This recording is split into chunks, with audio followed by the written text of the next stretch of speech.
大家好，又到了咱们今天的一个漫谈的小栏目今天咱们聊到什么呢？就是所谓的专家。上次咱们也谈到了围棋上的专家。围棋上的专家呢，就是说，我个人觉得啊，比如说上次咱说的是韦天地，我就为了这个确认一下，我还特意我又把这个17年的，不是这个20年的韦天地我也翻出来了，我想看一看到底我说的那个是不是含糊，是吧？因为之前我说过呀，这个围天地上的这些专家呢，都是说请二流棋手甚至三流棋手，你看不到一线棋手，我就想求证一下，到底我说的是不是属实吧？我就翻了一下20年，一看呢，果然呢，20年的这个随便这个抽查了一本，没有一线棋手，全都是数不上数的。那个名字我就不说了，是吧？都是基本上就是你不可能找到等级分前10或者前20都没有，全都是20开外的这样的人来解说。那也有人会说，那他是不是他会那个听取一些这个对弈者的意见呢？那个或者是那个对弈者复盘时，他在旁边听一听讲一讲，这是有可能的，但这种可能性也不是很大。你要知道，如果他是要引用对弈者的话呀，他一定会再说一句，如果这个是这当时谁谁谁说了啊，他多数是不是这样的。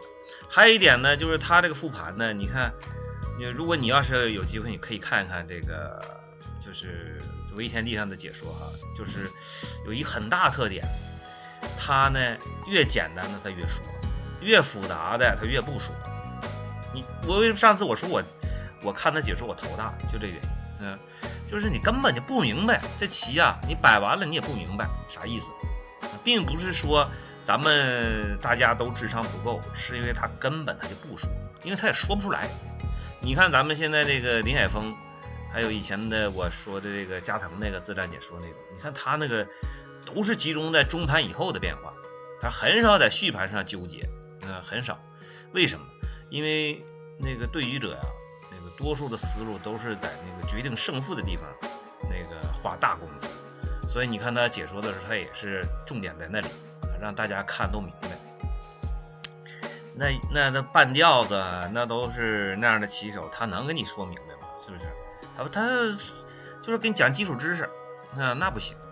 那今天咱说的不是围棋今天其实我要说的是这个看这个足球篮球我也很长时间不看足球篮球了，尤其是国内的这个解说我一概不看。为啥呢？难受，也是一样，同样的问题，一场球没踢过，你别说国家队，你连个甲级队都没进去过的人，他也敢坐那儿比比划划给人家出谋划策，把人家球员一顿埋汰这块不踢的不好，这块又没抓住机会，那块又怎么样，我就看着非常的不舒服。如果你没有对比你就不知道什么是好解说，是吧？其实咱们早年间的就是宋之雄那一代的，我不知道大家有没有去听过宋之雄，包括韩景生、孙正平这些人，你别看他们没踢过球，但是呢，他们解说是贴切比赛的，就是场上发生了什么，他说的是什么。即使不看电视，你就听广播，听他说，你也知道这个比赛进程啥样。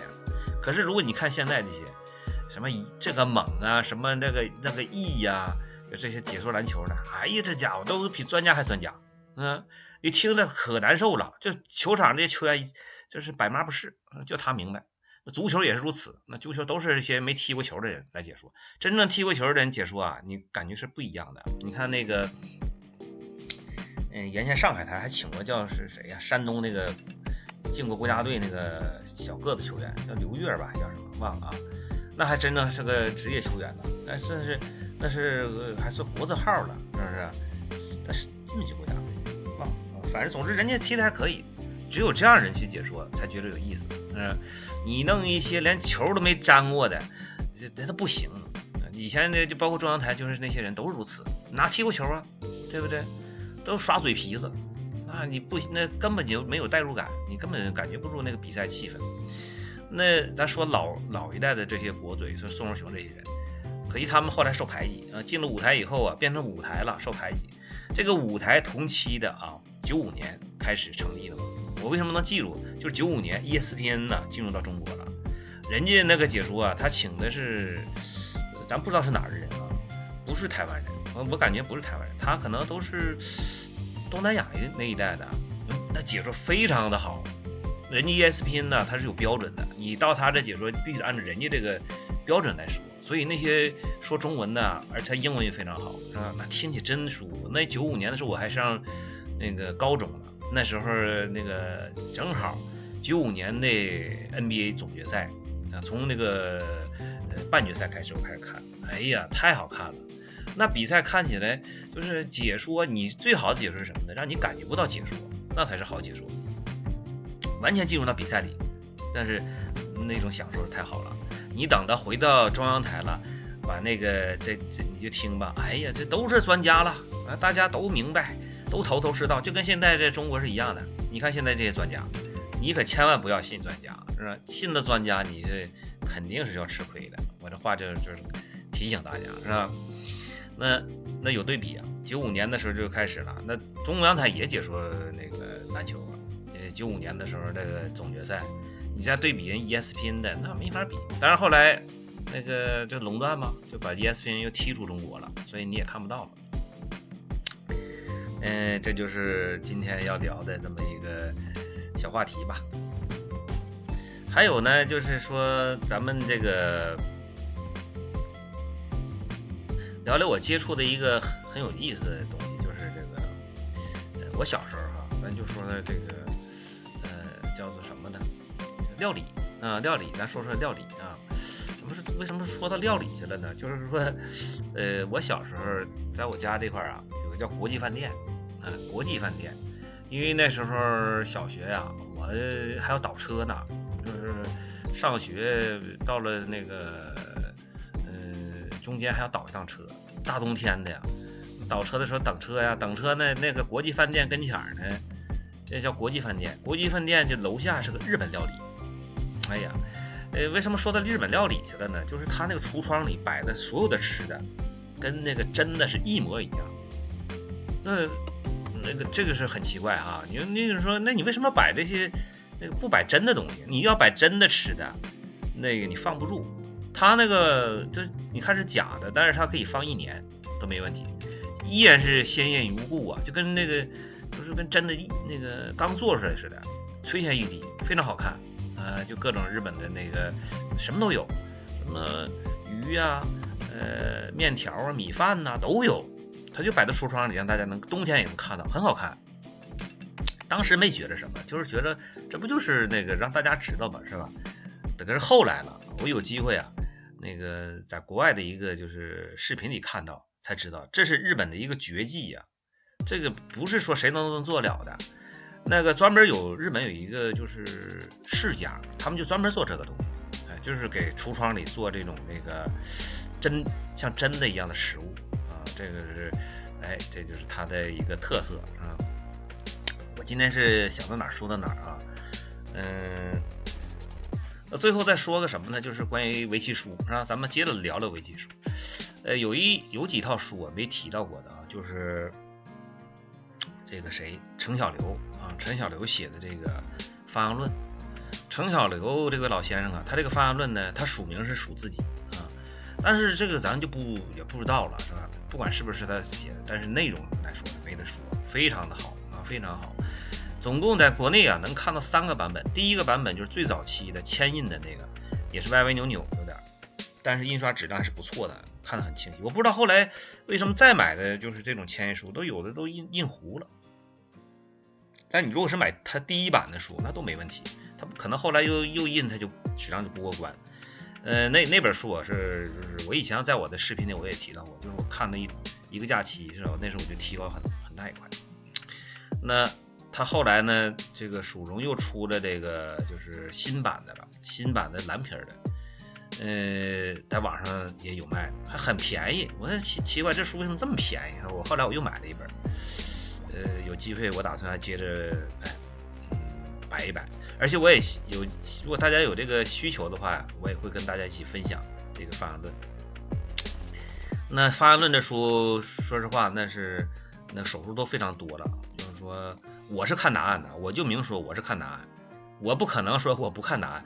我的这个医师有啊，半师半有，那个人家野壶酒，就是在10多年前的时候，有一次啊，我上他家，他就跟我说那个就没事就聊聊棋呗。那他带学生，他带的学生后来成那个职业的了，就是那个在全国的这个少儿组、少年组啊冠军啊，全国少年组的冠军，职业的，这后话了。但那个时候呢，就是说我的水平也还可以吧，那时候他已经是业务了，那时候都业务。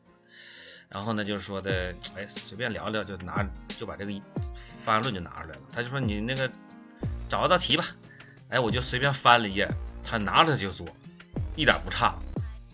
你就可见这个我这个办事呗有多强，就是死活的功夫他已经到职业级了。那我是做不到，是吧？我让我费半天脑筋，我就琢磨一道题，我也琢磨不出来，所以我不这么下功夫。我基本上我都是以这个直接就拿答案摆答案，这样也是可以长棋的。在这个黄希文写的这个一本这个关于做题的书，是不是他写的？我忘了啊。他提到过2种学习方法做死活题，一种就是那个想啊，你这人跟人他是不一样的，类型是不同的。有的人你像这个我说的我这个朋友，人家他有这样的那个天赋，你像我没有这种天赋，我只能是拿出了摆，我摆也是能长棋，就感觉就是棋，这棋手也分2种，一种是计算型，一种是这个感觉型，我可能就属于后者。这就是关于这个他的这本书。还有一本书呢，就是江铸久写的这个《围棋小大全》，这个我之前提到过。就是说有那么个趣闻吧，是不是指这本书不太确定啊。就是有一个人进监狱以后啊，他关了好多年，他在监狱里没有别的围棋书，他就这一本书，翻来覆去看。等他再出狱的时候呢，哎，他居然直接打到业务，就可见这本书他还是很不错的啊，那个很厚。也很便宜，就这2本书都非常的好啊。中国这个还是有，但后来那个谁程小流啊，他又弄了一大本挺厚的一个，像那些那个16开大开本的书啊，也是方案论，那个书就卖到上百了。你卖到上百，但是内容上我看也不见怎么样，因为我后来我买了一个就是那个复印版。复印版我一看那个图我就知道了，那图本身它没啥变化，但是它把图还缩小了，还不如以前看着舒服，所以可能还是以前的版更好一点吧。这是就这2本书。那对比的呢，它蜀荣又出了一个就是桥本宇太郎版的，那个就不如程小流版啊。这是头一次我感觉到日本人的书不如中国人书，但那不知道为啥啊，可能是中国它是简略吧，没有那么多变化图了。就是人程小流那本那个方案论，那真是非常详细。他这个桥本这本书呢，就是可能更适合于就是接触到吧，刚接触到的啊，他没有想让大家更深入的研究这个方案论的内容。这就是关于这个方案论和这个围棋小大全啊。那好吧，今天咱们就随便瞎聊啊，就聊这些内容。谢谢大家观看。